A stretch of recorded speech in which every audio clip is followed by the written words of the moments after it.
보통 내가 이 정도의 스트레스 상황이나 이런 걸 경험해 보지 않았던 사람들이 그 상황이 되면은 그게 계속해서 나에겐 그 사람에겐 고통이 되고 그 사람한테는 많은 압박감이 되기 때문에 이런 게 참 어려워요. 근데 공감 능력이라는 거는 사실 사람이 다른 사람한테 깨지면서 배우는 거거든요. 내가 어떤 일을 했는데 혼나. 근데 왜 혼나지? 상대방 입장에서는 이 사람이 되게 불편한 행동을 한 거예요. 근데 이거를 혼나야지 '이게 다른 사람에게는 불편할 수 있겠구나.'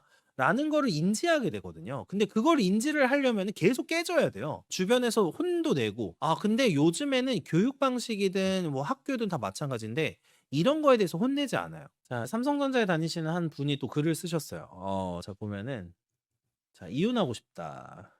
저는 남자고 만 40세 동갑내기 꽈씨 씨와 2017년 결혼해서 만 3세 아이를 두고 있습니다." 일단은 아이를 낳은 지 뭐 만 3 세니까 이제 37 살쯤 나으셨나 봐요. "네, 요즘 들어 와이프와 평생 살 자신이 없어집니다. 근성도 없어서 매번 힘든 티 팍팍 내고 목소리는 항상 히스테리와 짜증이 섞여 있고 남편에 대한 존중이 없습니다. 조금만 싫은 소리 하면 지랄하네."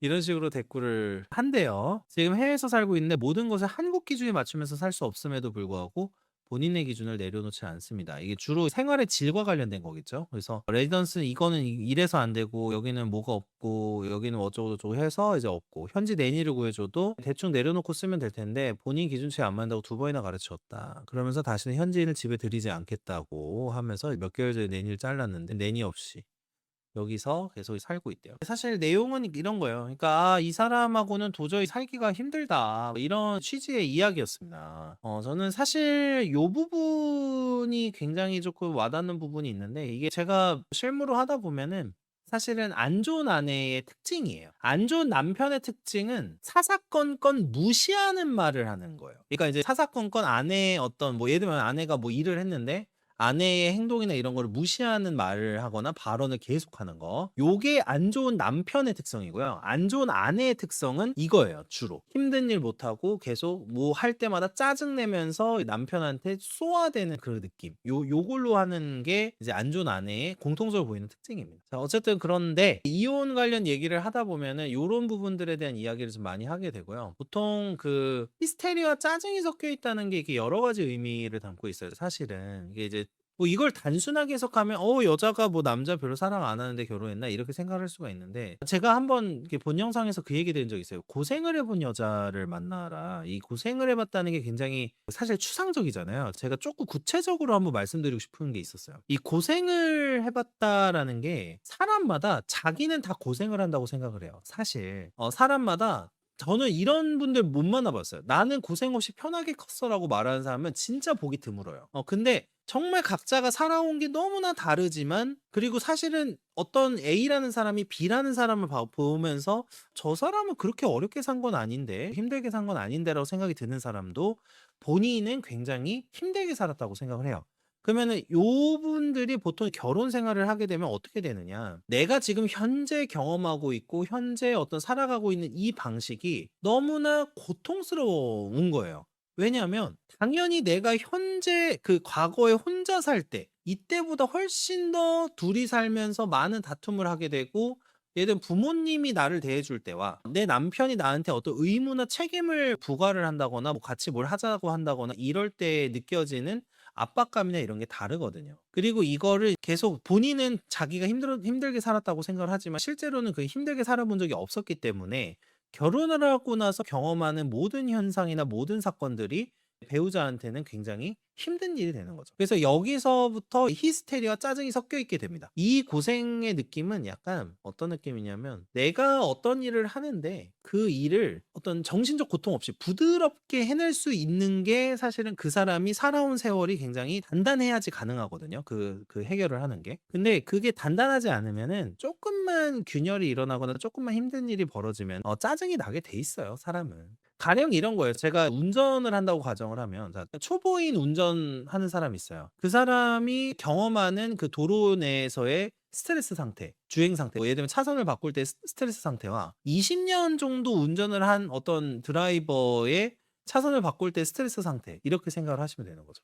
보통 내가 이 정도의 스트레스 상황이나 이런 걸 경험해 보지 않았던 사람들이 그 상황이 되면은 그게 계속해서 나에겐 그 사람에겐 고통이 되고 그 사람한테는 많은 압박감이 되기 때문에 이런 게 참 어려워요. 잔소리, 시비, 잡돌이, 지적, 가르침 안 하는 여성이 있나요? 있어요. 당연히 있죠. 제가 원래 과거에 이상형을 생각했던 여성을 말씀드리면은 이게 조금 너무 그럴 수도 있는데 자신의 힘듦을 극복하고 삶을 긍정적으로 바라보고 있는 여자. 이게 제가 옛날에 생각했던 되게 이상형적인 여자였어요. 내가 의지나 여러 가지 어떤 삶에 대해서 시야나 관점을 바꾸면서 그 세상의 만물에 대해서 긍정적으로 해석할 수 있지만 과거에 내가 혼자서 좀 고생도 해 보고 이게 20대 초반부터 돈도 혼자 벌어 보고 고생도 해 보고 이러면서 점점 더 삶에 대해서 긍정적으로 바라보기 시작한 그런 여자가 사실 이상형 중에 하나였어요. 그러니까 이게 어떤 특정 직업군에 대한 비하가 될 수 있어서 좀 그렇기는 한데 고생이나 사회생활이나 어떤 주변 사람들과의 어떤 관계가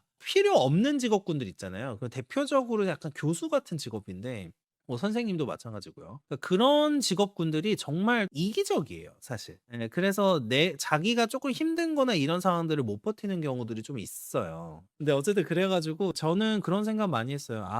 되게 세상을 내가 고통을 안 겪어 봐서 긍정적으로 보는 케이스가 있고요. 고통을 경험했음에도 불구하고 긍정적으로 해석해서 이걸 어떻게 살아가야 될까를 고민하는 사람이 있어요. 근데 저는 사실 당연히 후자를 좋아하는 사람이었습니다. 결혼 생활을 할 때도 이런 내가 힘들었던 상황이나 이런 게 너무나 많은 경험을 했었고 내가 누리고 있는 게 당연한 게 아니라는 생각을 하고 있기 때문에 부부 생활도 저는 원만할 수 있다. 다만 요 여성분들이 가진 단점이 있어요. 뭐냐면 약간은 남성들이 보기에는 조금 억척스러울 수 있어. 이게 억척스럽다라는 느낌이 들면은 남자 입장에서는 조금 성적 매력이 떨어질 수가 있거든요. 근데 그런 부분을 잘 내가 어느 정도 제어할 수 있고 그런 사람이 정말로 그 내면 보고서 좋아할 수 있는 남자가 있다라고 하면은 그런 여성분을 만나시는 것도 되게 좋겠다라는 생각을 많이 합니다. 근데 진짜 외모와 타입에도 방금 블라인드 같은 케이스는 반 이상 줄어듭니다. 맞아요. 이게 사실 제가 남성분들한테 말씀드리는 것 중에 하나가 외모는 쪼끔은 좀 타협할 수 있어야 된다는 거예요. 근데 외모에 대해서 엄청나게 꾸미는 사람은 내가 외면에 대해서 꾸미는 사람인데 물론 모두가 그런 건 아니에요. 이쁘면서도 인성 좋은 사람이 있을 수 있고 당연히 그런 사람도 있는데 이쁜다라는 게 내가 왜 화려하게 꾸밀 줄도 알고 막 이런 사람들이 아무래도 시선이나 이런 게 어떤 외향이나 이런 쪽으로 가 있는 경우가 많기 때문에 내면이나 정신 세계나 이쪽에 깊은 사고를 하는 여자는 요 류에서는 엄청 많은 건 아니에요. 근데 물론 동시되는 분들이 있죠. 외모도 이쁘고 되게 생각도 깊고 막 이런 분들이 있지만 아주 쉽진 않다. 그리고 그런 사람을 만날 거라고 하면 내가 그 정도 레벨이 돼야 돼. 그러니까 이쁜데 생각까지 깊다. 그러면은 좀 쉽지는 않아요. 맞아. 곱게 자란 사람은 공감 능력이 떨어진다. 사실 그렇죠. 왜냐면 저는 그런 얘기를 많이 드리는데 공감 능력이라는 거는 사실 깨지면서 배우는 거예요. 제가 요거를 말씀드리고 싶었던 주제 중에 하나가 사람들이 막 그런 얘기를 해요. 이제 공감 능력이 좋은 사람을 만나고 싶다. 공감 능력이 좋은 사람. 근데 공감 능력이라는 거는 사실 사람이 다른 사람한테 깨지면서 배우는 거거든요. 내가 예를 들어서 주변에서 내가 어떤 일을 했는데 혼나. 근데 왜 혼나지? 상대방 입장에서는 이 사람이 되게 불편한 행동을 한 거예요. 근데 이거를 혼나야지 이게 다른 사람에게는 불편할 수 있겠구나.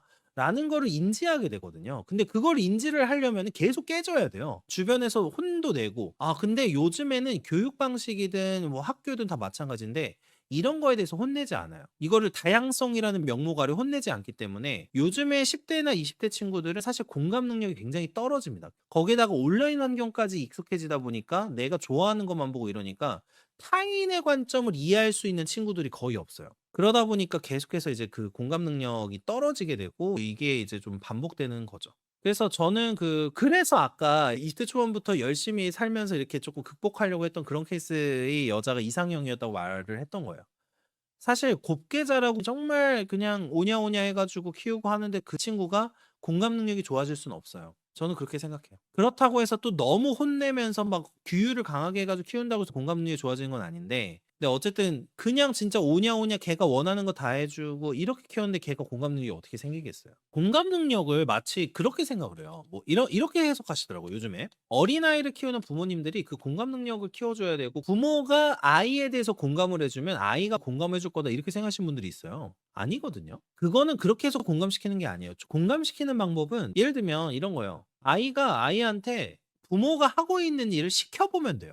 그러니까 예를 들어서 부모님이 청소를 하고 있어. 근데 청소가 힘들어요, 예를 들어서. 아이한테도 청소를 시켜보면 되거든요. 그러니까 청소를 시켜보고 아빠랑 엄마가 하고 있으니까 너도 이거 해 이러면서 이거를 시켜보면은 스스로 느끼는 거죠. 내가 옆에서 볼 때는 쉬워 보였을지 모르는데 내가 해보니까 힘드네.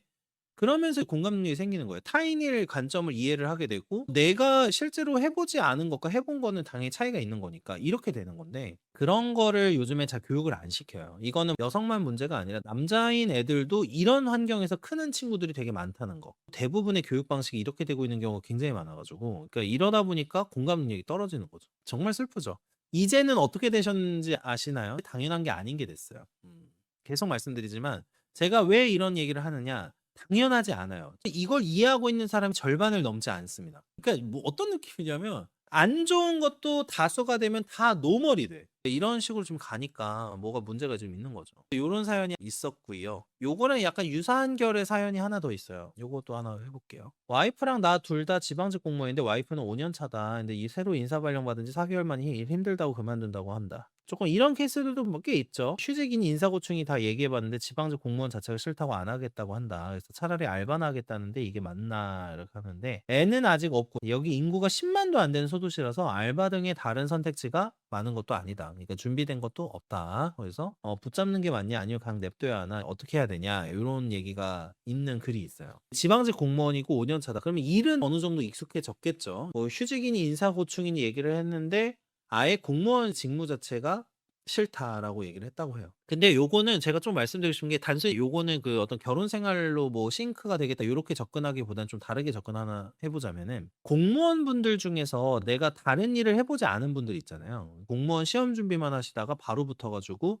공무원 하시는 분들. 근데 그 공무원 하시는 분들이 쪼끔 후회하시는 분들도 있어요. 실제로 공무원 직종에서 하던 일이 이런 유형들이 있어요. 자기는 되게 진취적이고 자기 계발을 좋아하고 내가 조금 더 점점 더 내가 하면 할수록 무언가 성과가 주어지는 그런 일을 선호하셨던 분들은 원래 공무원이 안 맞는 분들이었거든요. 그래서 이런 분들 같은 경우에는 공무원을 그만두고 나오시면 행복도가 높아져요. 근데 여기 지금 5년 정도 다니셨고 거기다가 알바를 하겠다고 해요. 그러면 이분은 내가 일을 많이 하면서 점점 성과를 높이 받는 거를 선호하시는 분이 아니에요. 이야기 자체가 뭐 내가 사업을 하겠다라든지 어떤 새로운 걸 배워 가지고 뭘 해 보겠다 그게 아니라 그냥 지방직 공무원 자체가 싫다. 그 자기 일에 대해서 현타가 온 거죠. 보통 요런 분들은 아마 공무원 되기 전에 다른 일은 안 해 보셨을 가능성이 높아요. 그 일을 안 해 봤다 보니까 다른 일이 힘들거나 다른 일의 어떤 업무 강도나 이런 거를 잘 모르는 분일 수가 있어요. 아마 해 봤더라도 알바 정도만 해 봤거나. 특히 30대 초반이고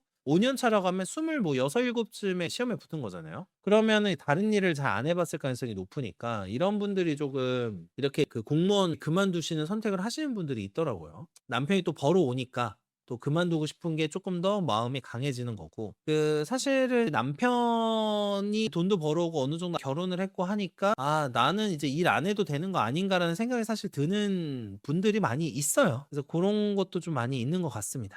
댓글을 좀 보면은 "결혼 언제 했는데 결혼했으니까 일 그만두는 거지. 이제 너 외벌이 하는 거야." 내 친구 와이프도 결혼 전에 아무 말도 안 하다가 공황장애 들이치더니 거의 10년 됐을걸 외벌이 중. 장담하는데 알바도 안 할걸. 키키 형 힘내. 사위 오빠 알바라도 하려고 했는데 누가 알아볼까 봐 못하겠어. 일 확률이 높음. 저랑 비슷하게 예측을 하시는 것 같아요. 근데 이분은 솔직히 일을 안 하실 가능성이 높아요. 제가 봐도. 아까 말씀드렸죠. 내가 공무원 조직 사회가 굉장히 답답해 가지고 무슨 새롭게 이 돈도 좀 적으니까 돈을 더 많이 벌 방법을 고민한다. 이런 분들이 있어요. 공무원 하시다가 제가 아는 분도 이렇게 하는데 공무원을 하면서 사실 조금 몰래 부업을 하신 거야. 몰래 부업을 했는데 이게 점점 재미도 붙고 돈도 잘 벌려. '공무원 계속 해야 되나?' 약간 이걸로 고민하시는 분들이 있어요. 그래서 실제로 그만둔 분들도 있고 이거 가지고 사업화한 분들도 있고. 그런 분이면은 괜찮은데 여기 사연에서 나온 이 아내분은 사실 그 유형의 스타일은 아닐 것 같아요. 그다음에 "과연 결혼을 안 했어도 때려치고 알바만 하고 살았을까? 너무 이기적이다. 나도 여잔데 이해 안 가." 그쵸. 진짜 결혼한다고 일 그만둔다는 사람들 신기한 사람을 모르는 건 나중에 이혼하면 어쩌려고. 근데 저도 이 생각도 해요. 그러니까 제가 사실 이혼 상담할 때 여자분 클라이언트 분들하고 얘기할 때 그런 얘기 하거든요. 절대 일 그만두지 마시라고. 일 그만두는 순간 양육권 뺏겨요. 요즘에는 여성분들도 일을 해야 양육권 확보에 조금 더 유리합니다. 거기다가 소득이 있어야 되니까. 당연히 양육비만 가지고 생활을 할 수가 없어요. 지금 양육비 기준이 그렇게 높지도 않고 지금 공무원인데 양육비 기준표대로 하면은 얼마 못 받아요. 양육을 하면서도 여러 가지 돈을 벌고 소득 활동을 하고 그러니까 이래야 되거든요. 저는 이런 거 보면 진짜 저도 이해가 잘 안 가는 게 남자가 만약에 이혼을 하자고 하면 도대체 이 여자는 어떻게 할 생각일까? 아이를 예를 들면 키웠어. 어떻게든 키웠어요. 아이가 성년 19 살이 됐습니다. 그러면은 양육비도 없어요. 이 양육비가 대학 등록금은 들어가지 않습니다 사실은. 양육비가 그냥 끝나요. 그러면은 그때 돼서는 어떻게 살까? 그러면 요거는 딱 어떻게 되냐면 기초생활수급자가 돼 버리는 거예요. 물론 재산이 많으면 좀 다른 얘기긴 한데 집에 재산이 많으면 좀 다른 얘기예요. 근데 만약에 일반적인 집안이고 그냥 평범한 집안이라고 가정을 하면은 사실 안 돼요. 예. 그러니까 뭐냐면 그냥 일하기 싫은 거예요 그냥. 솔직히. 그냥 일하기 싫고 그냥 나 일 안 해도 어차피 남편이 벌어오는데. 근데 남편이 그럼 이혼 청구를 하면 어떻게 할 거냐? 그거에 대한 대안은 없어요. 또 반대도 마찬가지예요. 자 예를 들어서 여성분이 소득이 높아요. 약간 그 소위 말하는 전문직이라든가 아니면 뭐 사업을 한다든가 거기서도 남자가 슬슬 약간 그만둘 각을 봐. 아내가 좀 잘 버는 것 같은데 약간 그만둘 각을 봐. 근데 그렇게 해서 그만둬요. 맨날 사건에서도 보고 엄청 많이 보는데 그런 생각해요. 제가 이혼 사건을 많이 하는 변호사여서 그런 것도 있긴 하지만 결혼이라는 게 정말 영원불멸한 그런 약속은 아니거든요. 물론 결혼을 한 상황에선 부양 의무가 있어요. 맞아요. 1 차적 부양 의무라고 해서 자기의 생활 수준을 줄이면서까지라도 이렇게 도와줘야 되는 게 있는데 '이혼하면 어떻게 하려고 하지?'라는 생각이 드는 경우들이 진짜 많아요. 그냥 일 그만둬 버려. 그러고 나서는 그냥 그때 돼서 일 구해요. 당연히 자기가 그만뒀던 직장들보다는 좋은 직장들은 아니죠. 당연한 얘기죠. 경력 단절도 있는 데다가 이렇게 해 버리니까 '그렇게 해 가지고 하면은 좋은가?'라는 생각이 드는데 일단 그냥 보통 제가 경험하는 케이스들 그냥 일이 힘든 거예요. 예를 들면 뭐 주변 동료들과 싸운 경우도 있고 '아 그냥 내 남편, 내 아내가 돈을 버니까 나는 일 안 해도 되겠지?' 이런 생각으로 한다. 그러니까 한쪽이 뭐 사업을 해 가지고 반대쪽이 외조나 내조를 해야 된다. 그런 거면 이해해요. 그런 거면 당연히 이해하죠. 그러니까 뭐 한쪽이 훨씬 더 압도적으로 돈을 벌고 상대방 배우자는 고거에 비해서는 많이 미약하다라고 하면은 이거를 벌려고 꼭 나가기보다는 전업주부를 하면서 하는 것도 나쁘지 않다. 이렇게 생각을 하는데 요런 케이스들은 그냥 사실은 두 분 뭐 한 명이 사업하는 것도 아니고 두 명이 둘 다 공무원인데 지금 한 명이 그만두려고 한다.